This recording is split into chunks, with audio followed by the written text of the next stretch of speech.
Halo semua, kembali lagi bersama saya Krisna Mahadiputra di channel saya ini. Nah, pada video kali ini saya akan membahas mengenai salah satu materi teknologi basis data, yaitu replikasi. Nah, khusus pada video ini saya akan hanya membahas mengenai replikasi satu arah atau one way replication. Nah, sebelum kita mengetahui one way replication, ada baiknya kita mengetahui apa itu replikasi terlebih dahulu. Oke. Jadi replikasi merupakan suatu cara atau metode untuk melakukan copy dan pendistribusian data dan objek-objek database dari suatu database ke database lain yang lokasinya terpisah secara fisik. Nah, dengan menggunakan teknik ini, kita dapat dengan mudah untuk menyalin isi suatu database ke dalam database lainnya, walaupun itu terpisah lokasi yang jauh, dengan memanfaatkan teknologi jaringan lokal ataupun jaringan publik seperti internet. Nah, jadi replikasi ini tujuan utamanya tidak lain adalah untuk melakukan backup data ataupun sinkronisasi bila disandingkan dengan kasus suatu perusahaan yang memiliki beberapa kantor cabang. Nah, tentunya sinkronisasi antar database cabang yang dimiliki oleh perusahaan tersebut tentunya harus memiliki kualitas yang bagus untuk menjaga kualitas informasi yang dimiliki oleh perusahaan tersebut.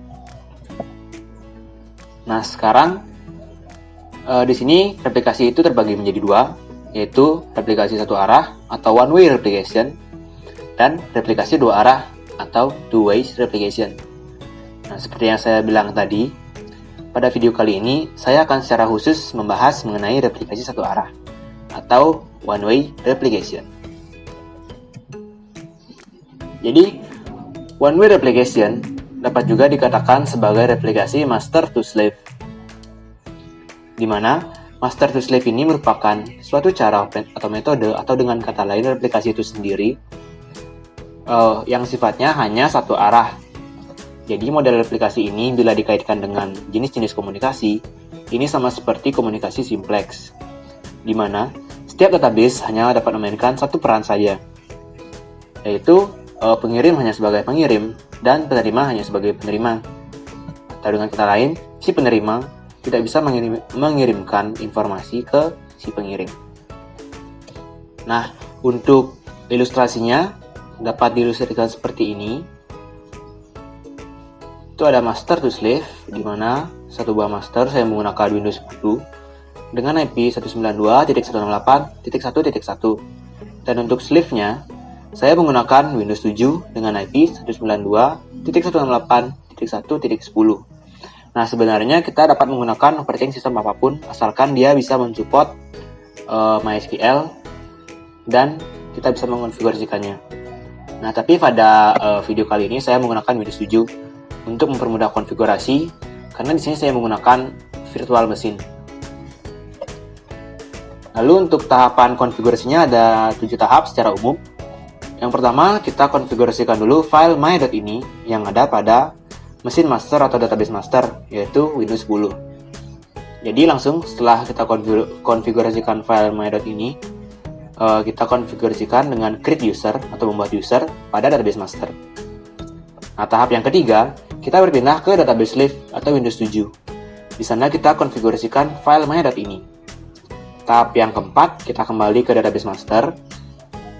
Itu kita ketikkan perintah show master status untuk melihat status dari master. Baru yang kelima, kita pindah lagi ke slave. Di sana kita set master host, yaitu kita menggunakan atau login ke user yang telah kita buat pada database master sebelumnya. Lalu lanjut ke start slave. Jadi, ketika start slave ini sudah berjalan, maka proses slaving akan dilakukan. Jadi, langkah berikutnya adalah pengujian, yaitu dengan cara kita memasukkan perintah-perintah DDL ataupun DML pada database master. Nah, pengujiannya itu kita memperhatikan apakah DDL atau DML yang kita masukkan pada database master ikut tersalin atau tidak pada slave ini. Nah, seperti yang saya katakan tadi, ini hanyalah replikasi satu arah, yang artinya bila kita memasukkan perintah DDL ataupun DML pada slave, itu tidak akan berimbas atau berpengaruh pada database master. Jadi hanya database master saja yang akan memberikan pengaruh pada database slave, tidak sebaliknya. Lalu lanjut ke software yang saya gunakan. Di sini saya menggunakan 5 buah software. Yang pertama yang sudah jelas itu adalah Windows 10 yang sebagai operating system dan Windows 7 juga yang sebagai operating system. Di mana Windows 10 untuk masternya dan Windows 7 untuk slave-nya. Nah, jadi seperti yang saya katakan tadi, di sini saya menggunakan virtual machine untuk database slave-nya, yaitu VirtualBox yang saya install Windows 7 pada VirtualBox-nya. Kemudian saya menggunakan SAM pada kedua mesin tadi, baik itu mesin yang fisik atau Windows 10 dan mesin yang virtual atau Windows 7-nya. Nah, yang terakhir yang kita perlukan adalah command prompt, yang tentunya kita gunakan untuk mengkonfigurasikan aplikasi satu arah ini. Oke, sekiranya sekian dulu untuk pendahuluan. Sekarang kita lanjut ke konfigurasi untuk aplikasi satu arah atau one way replication. And let's check this out. Baik, kita lanjut ke konfigurasi untuk master to slave-nya, yaitu replikasi satu arah. Nah, jadi di sini saya menggunakan VirtualBox sebagai mesin virtual, yang dimana saya sudah menginstal Windows 7 di dalamnya. Jadi, Windows 10 akan sebagai master dan Windows 7 sebagai slave. Oke, langsung kita start.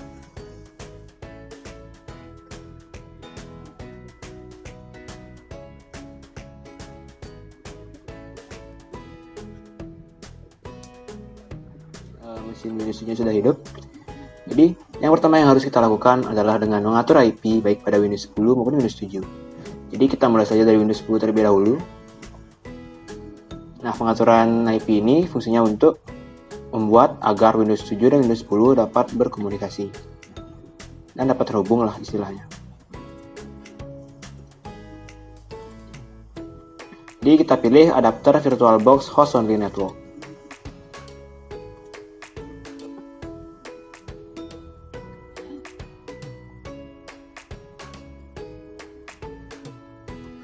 Nah, di sini pilih IP v4.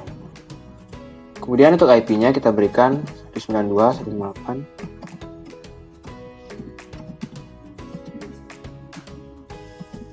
Nah, yang perlu dicatat di sini, IP address ini nantinya akan untuk Windows 10 dan untuk default gateway-nya ini sebagai gateway dari Windows 10 dan nantinya akan sebagai IP untuk Windows 7 atau sebagai IP dari slave-nya. Ini kita oke. Lalu kita atur juga IP untuk Windows 7-nya pada virtual machine.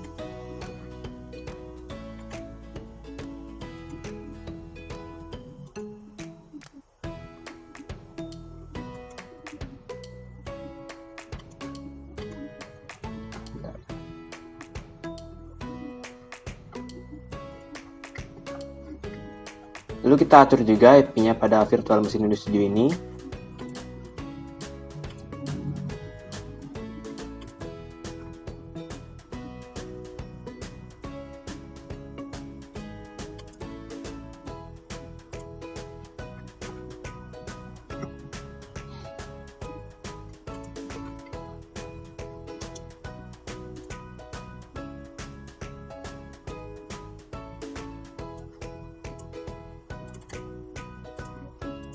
Nah, seperti yang saya bilang sebelumnya, di sini kita berikan gateway dari Windows 10 tadi, yaitu 192.168.1.10. Dan untuk gateway dari Windows 7 ini, kita berikan IP si Windows 10.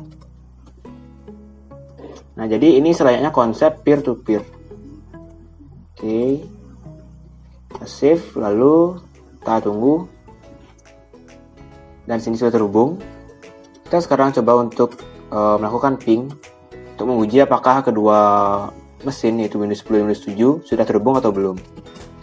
Kita menguji menggunakan command prompt atau CMD dengan cara shortcut Windows R, kemudian diketik CMD dan oke. Nah, ini kita ping ke IP Windows 10. Nah, di sini sudah maaf. Kita ping ke IP Windows 10. Nah, ini dia. Sudah mau. Sekarang kita coba juga pada Windows 10. Apakah dia mau atau tidak.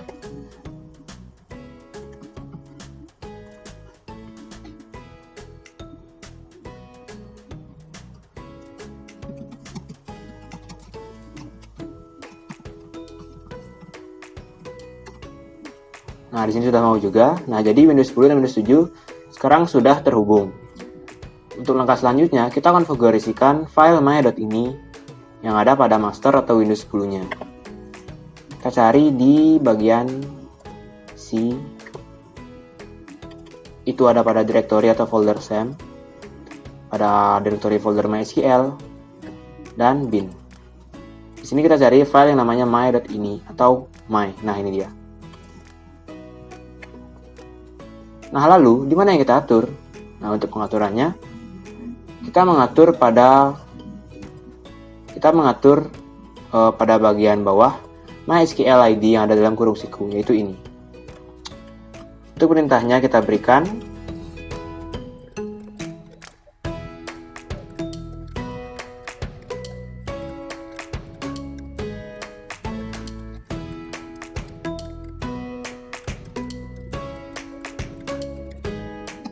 jadi ini perintah yang kita berikan pada mesin master atau mesin Windows 10 yang sebagai master.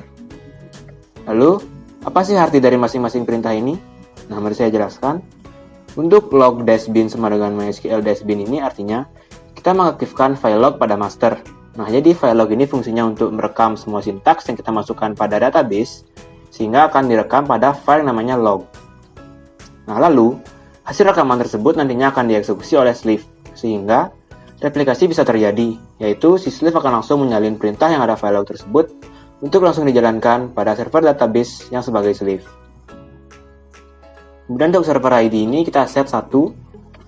Nah, jadi server ID ini kita mengatur server ID dari si master. Perlu diperhatikan di mana server ID antara master ataupun slave itu harus berbeda. Jadi apabila kita memberikan server ID 1 pada master, pada slave kita tidak boleh memberikan server ID 1 dan harus lain dari 1. Kemudian untuk inodb flash log rtrx commit ini kita set sama dengan 1, yang artinya kita mengaktifkan refresh ketika kita memasukkan perintah pada database master. Jadi setiap kita memasukkan perintah seperti create, insert, database akan di-refresh. Lalu untuk syn bin log ini set sama dengan 1, yang artinya kita mengaktifkan sinkronisasi antara database, sehingga database antara master dan slave itu dapat tersinkronisasi. Nah, jika sudah, konfigurasinya ini cukup sederhana. Lalu kita save, dan sekarang kita merun XAMPP. Ya. Oke, kita run yang MySQL.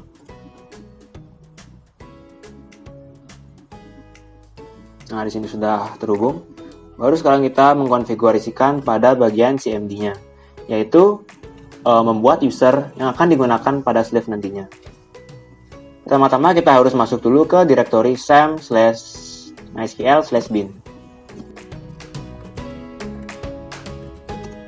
Nah, untuk masuk ke dalam MySQL, kita gunakan user root agar diberikan akses penuh, yaitu MySQL -u root. Oke, di sini kita sudah masuk ke MySQL. Nah, yang pertama kita lakukan yaitu membuatkan user untuk digunakan oleh slave nantinya dengan perintah seperti ini.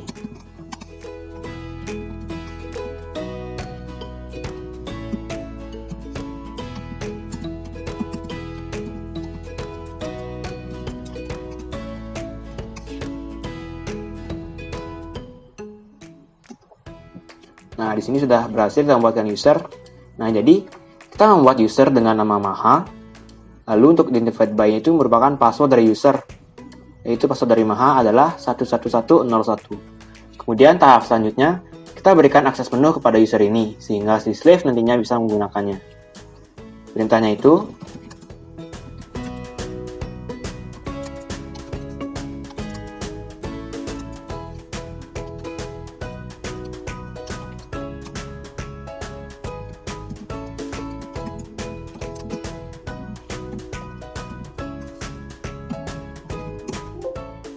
maaf, sepertinya ada salah. Nah, jadi kesalahannya di sini saya menginsertkan 0 yang harusnya O pada bagian on ini. Kita ulang ya.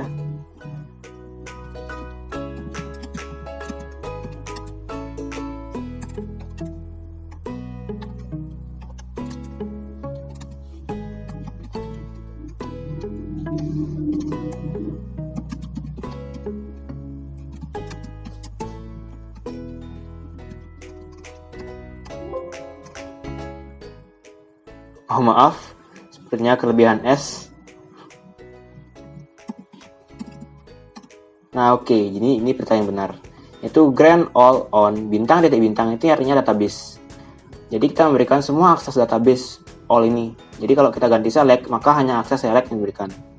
Nah, oleh karena itu kita menggunakan all. Jadi skala perintah yang ada pada database itu bisa digunakan oleh user dengan nama Maha yang passwordnya 11101. Nah, sekarang user sudah terbuat di sini. Selanjutnya kita harus mengkonfigurasikan pada bagian sleeve, yaitu pertama-tama mengkonfigurasikan file my.ini.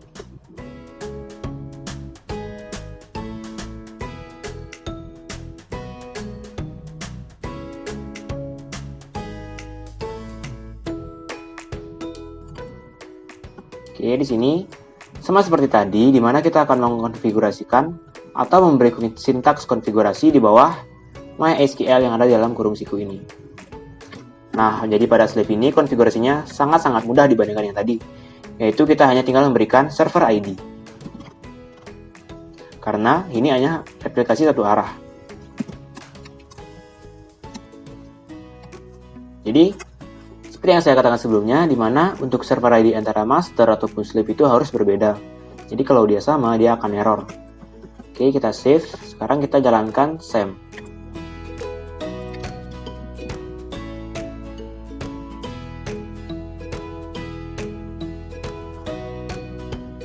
Nah, di sini kita start MySQL-nya. Ini sudah jalan ya. Baru kita mengkonfigurasikan melalui command prompt. Jadi kita pindah dulu ke directory SAM MySQL bin seperti caranya tadi.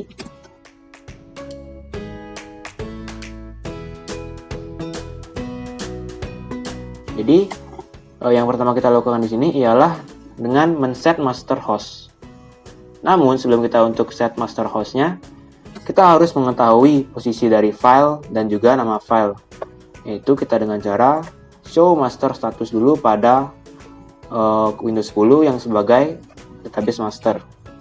Nah, namun sebelum show master status tersebut, apabila kita database ini digunakan oleh banyak orang selain kita atau selain saya, jadi kita harus merun yang namanya command log table, yaitu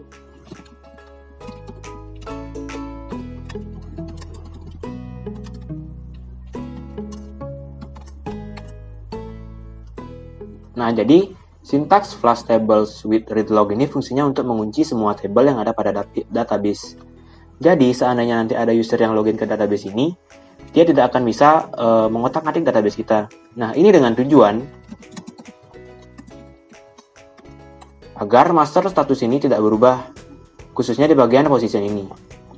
Jadi seandainya kalau table ini kita tidak log, terus ada yang login terus membuat tabel ataupun memodifikasi data, position dia akan berubah, yakni posisi pada file MySQL -bin ini. Dan apabila kita masukkan ini nanti pada slave, itu akan error karena posisinya berubah. Jadi di sini sudah kita dapatkan posisinya. Kita kembali untuk mengunlock tabelnya. Nah, sudah. Langsung saja kita ke bagian slave atau Windows 7. Di sini kita masukkan perintah untuk men-set master host dengan cara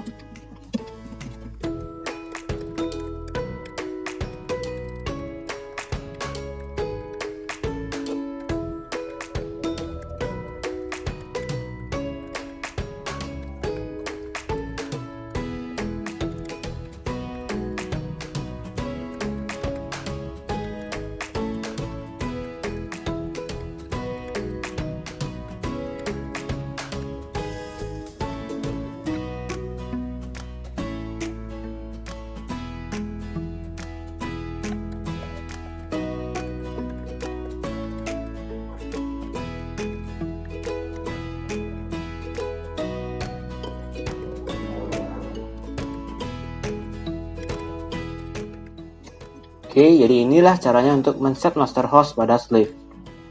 Nah, di mana arti dari masing-masing baris ini yaitu master underscore host ini berarti kita memberikan IP dari database master kepada database slave, yaitu 192.168.1.1. Kemudian untuk master underscore user ini, user yang telah kita buat sebelumnya pada database master, yaitu Maha, yang telah diberikan akses penuh. Dan ini adalah password dari username Maha tersebut. Kemudian untuk master port ini, kita berikan port default dari MySQL yaitu 3306. Nah, port ini kita tidak ubah tadi, jadi tetap menggunakan port default. Lalu untuk master log filenya ini merupakan file di mana sintaks dari master tersebut akan direkam, yaitu pada file MySQL -bin.0000011. Itu kita lihat tadi pada saat show master status. Nah, ini dia. Nah, lalu untuk master log post ini merupakan posisi terakhir dalam file MySQL -bin.00011. Nah, jadi bila kita memberikan perintah modifikasi database, posisinya akan berubah. Nah, makanya tadi kita menggunakan flash table with read logs. Seandainya database kita digunakan oleh beberapa pihak. Kemudian, untuk master connect retry ini merupakan beberapa kali kita akan mengatur untuk mencoba terhubung ke master sebelum akhirnya dinyatakan gagal. Nah, jadi pada konfigurasi ini saya hanya mencet 5 kali. Nah, jadi ketika 5 kali si slave tidak bisa connect ke master, maka akan dinyatakan gagal. Dan harus melihat beberapa konfigurasi yang salah. Nah, jadi sekarang sudah selesai. Sekarang saatnya kita untuk start slave-nya. Dengan perintah start slave. Nah, sudah mulai. Baru kita show slave status. Untuk mengetahui status dari slaving-nya. Apakah sudah berjalan atau belum. Oh, maaf, di sini saya kurang ya. Nah, jadi yang perlu diperhatikan di sini kita harus menggunakan \g setelah show slave status. Nah, di sini baru dia terlihat status dari slave. Terlihat sepertinya ada error. Nah, di sini pada slave IO state ini seharusnya dia waiting from the master to send an event. Nah, jadi errornya di sini kita lihat last IO error. Jadi errornya adalah the slave IO thread stops because master and slave has equal MySQL server IDs. Nah, jadi server ID antara master dengan slave itu sama. Padahal kan saya katakan tadi itu harusnya berbeda. Jadi coba kita cek. Itu caranya dengan show variables like server ID. Seperti ini.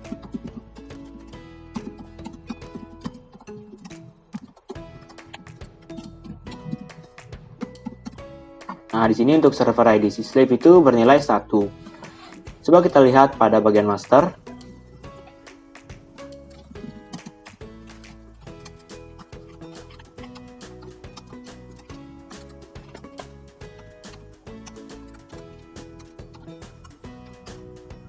Nah, ternyata sama, makanya tadi error. Nah, untuk itu, kita harus merubah salah satu, yaitu kita ubah saja pada bagian sleeve-nya. Kita sesuaikan server ID dengan kita berikan pada file my.ini tadi. Kita mengubahnya menggunakan perintah set global server underscore ID.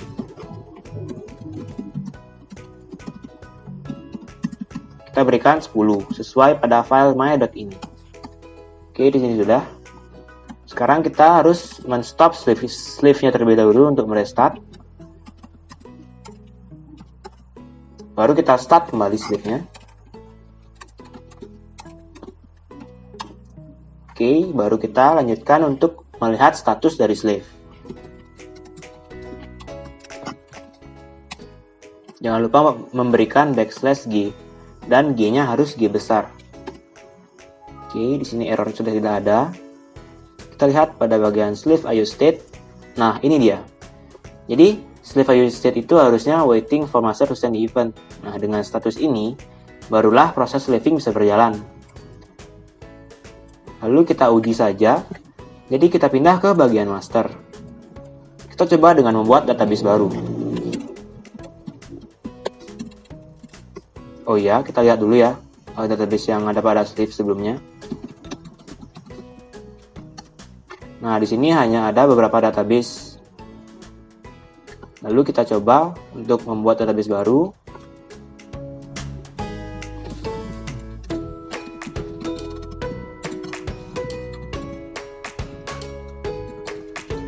Kita buatkan saja database rental kamera. Ini sudah. Langsung kita berikan tabel beserta dengan datanya.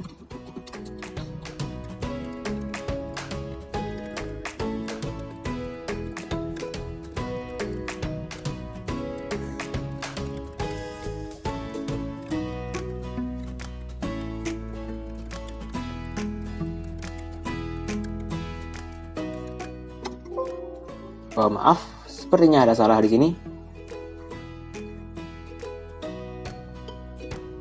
Dan setelahnya kita lupa untuk menggunakan database yang kita buat. Jadi perintahnya itu use database terlebih dahulu. Itu rental kamera. Nah, sekarang baru kita menggunakan database rental kamera. Sudah dipilih databasenya, baru kita buatkan table.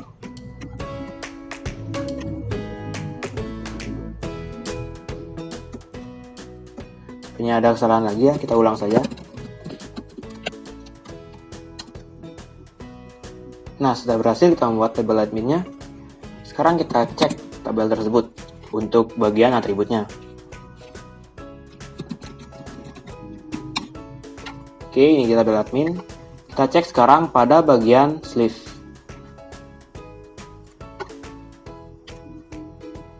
Oke, pertama kita melihat database-nya terlebih dahulu. Apakah sudah masuk? Nah, di sini sudah masuk, yaitu rental kamera. Oke, kita use.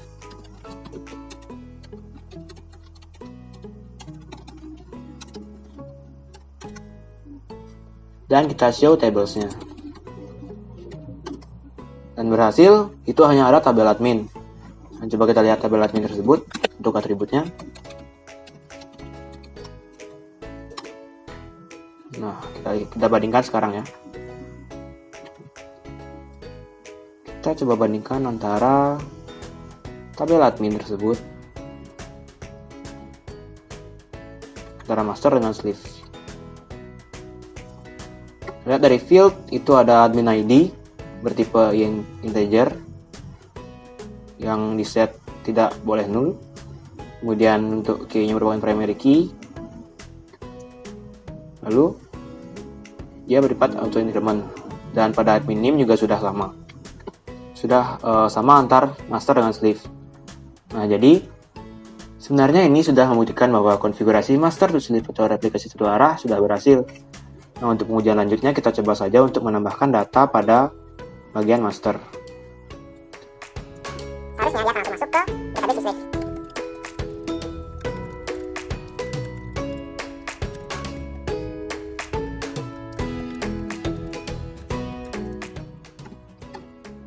Oke, sudah. Kita cek sekarang.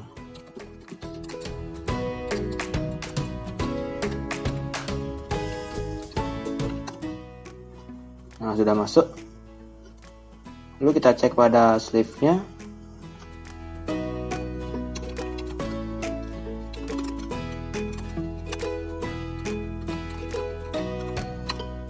Nah, sudah masuk data yang kita masukkan tadi.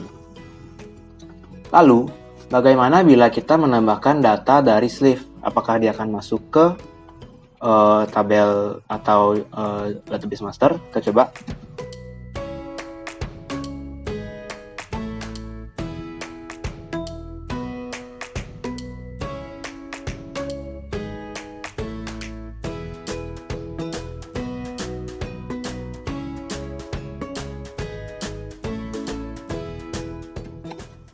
Nah, di situ sudah masuk. Kita coba lihat tabel hasil data yang kita tambahkan.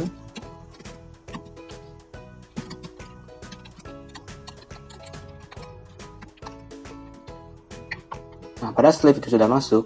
Dan kita lihat pada master. Karena ini merupakan replikasi satu arah, seharusnya pada master dia tidak akan masuk. Nah, mari kita lihat.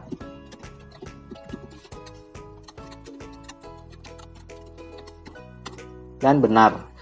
Data yang kita masukkan pada sleeve tidak akan masuk ke master. Nah, namun, bagaimana bila kita menambahkan data yang sama yang sudah ada pada sleeve, kita tambahkan di master? Apa yang akan terjadi pada si sleeve? Mari kita lihat.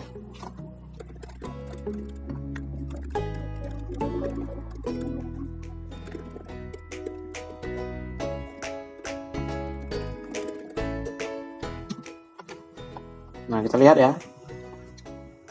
Jadi di sini saya mencoba untuk menambahkan data yang persis sama yang sudah ada pada sleeve, namun belum ada pada master. Dikarenakan tadi kita menginput data melalui sleeve. Ini dia. Ananta Prema dengan admin ID 1002. Coba kita enter di sini. Dan kita show. Di sini tentunya dia akan masuk. Maaf.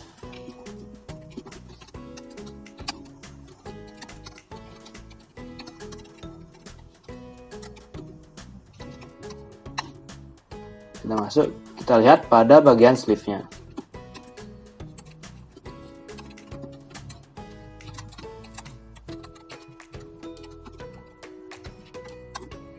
Dan hasilnya, pada bagian sleeve itu, data tidak akan terjadi error, walaupun data sebelumnya sudah ada pada sleeve, namun kita menambahkan yang sama dari master, itu tidak akan error pada sleeve. Dikarenakan sistem dia akan mengkonfigurasi otomatis atau menyesuaikan otomatis antara replikasi ini. Berbeda seandainya bila kita menambahkan data yang sudah ada, langsung dari sleeve ini, baru dia akan error, selayaknya kita menambahkan data pada database biasa. Nah, kita coba.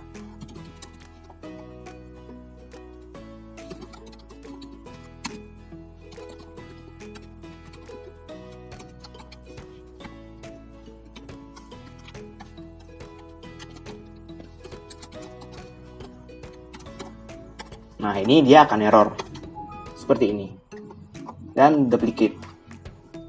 Nah, jadi kesimpulannya pada replikasi satu arah yaitu master to slave itu hanya akan